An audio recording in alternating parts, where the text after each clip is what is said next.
Good morning friends, आपका स्वागत है हमारे YouTube channel learning point with Abhishek में डेली स्टेनो डिक्टेशन के लिए 80 शब्द प्रति मिनट डिक्टेशन स्टार्ट।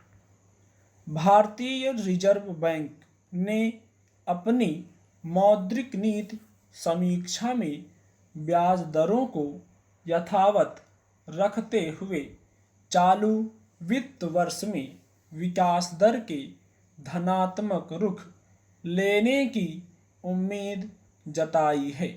कारोबारी गतिविधियों को बढ़ाने के लिए उदार रवैया अपनाने पर जोर दिया गया है। कोरोना महामारी की वजह से लागू की गई पूर्णबंदी के चलते अर्थव्यवस्था पर बहुत गंभीर मार पड़ी है। पहली तिमाही में कारोबार पूरी तरह ठप रहा, जिसके चलते सकल घरेलू उत्पाद ने करीब 24% का गोता लगा दिया था।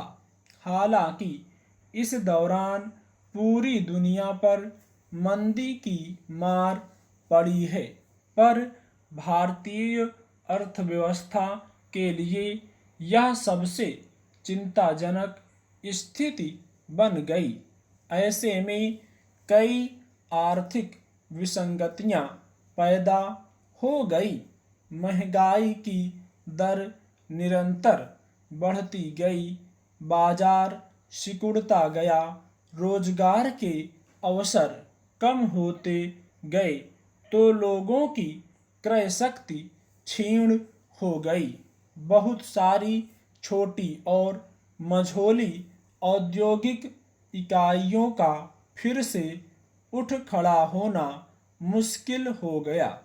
ऐसे में रिजर्व बैंक के सामने सबसे बड़ी चुनौती आर्थिक गतिविधियों को दोबारा पुरानी गति में वापस लाने की थी।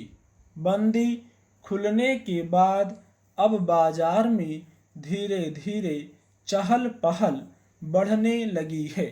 औद्योगिक इकाइयां संभलनी शुरू हो गई हैं। अपने गांव गए मजदूर अब शहरों की तरफ लौटने लगे हैं। इसलिए रिजर्व बैंक की अगले कुछ महीनों में अर्थव्यवस्था के कुछ सुधरने की उम्मीद स्वाभाविक है। ब्याज दरों में बदलाव आमतौर पर महंगाई पर काबू पाने और बाजार में पैसे की तरलता संतुलित करने के उद्देश्य से किए जाते हैं। फिलहाल सरकार के सामने ये दोनों चुनौतियां हैं। बाजार की गतिविधियों को प्रोत्साहित करने के लिए बैंक पूंजी का प्रवाह लगातार बढ़ा रहे हैं। नई मौद्रिक नीति में भी करीब 20,000 करोड़ रुपए और डालने का फैसला किया गया है। फिर औद्योगिक क्षेत्र को लगातार प्रोत्साहन दिया जा रहा है। इस तरह बाजार में धीरे धीरे रौनक लौटनी शुरू होगी। पर महंगाई को संतुलित करने के लिए ब्याज दरों में बदलाव न करके रिजर्व बैंक ने एक तरह से संयम का ही परिचय दिया है। हालांकि यह ब्याज की निम्नतम दर कही जा सकती है, जिसके चलते बैंकों को कई जगह मुश्किलें उठानी पड़ रही हैं। पर अगर दर बढ़ाई जाती तो महंगाई पर काबू पाना और कठिन हो जाता।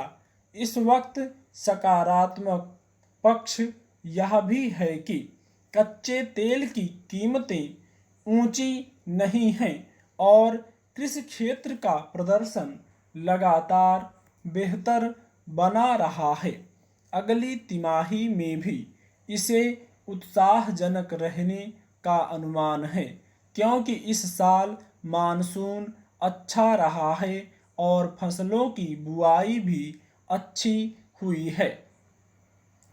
हालांकि रिजर्व बैंक इस बात से आश्वस्त जरूर है कि अर्थव्यवस्था अपने ऋणात्मक स्तर से बाहर निकलकर जल्दी ही धनात्मक स्तर पर पहुंच जाएगी।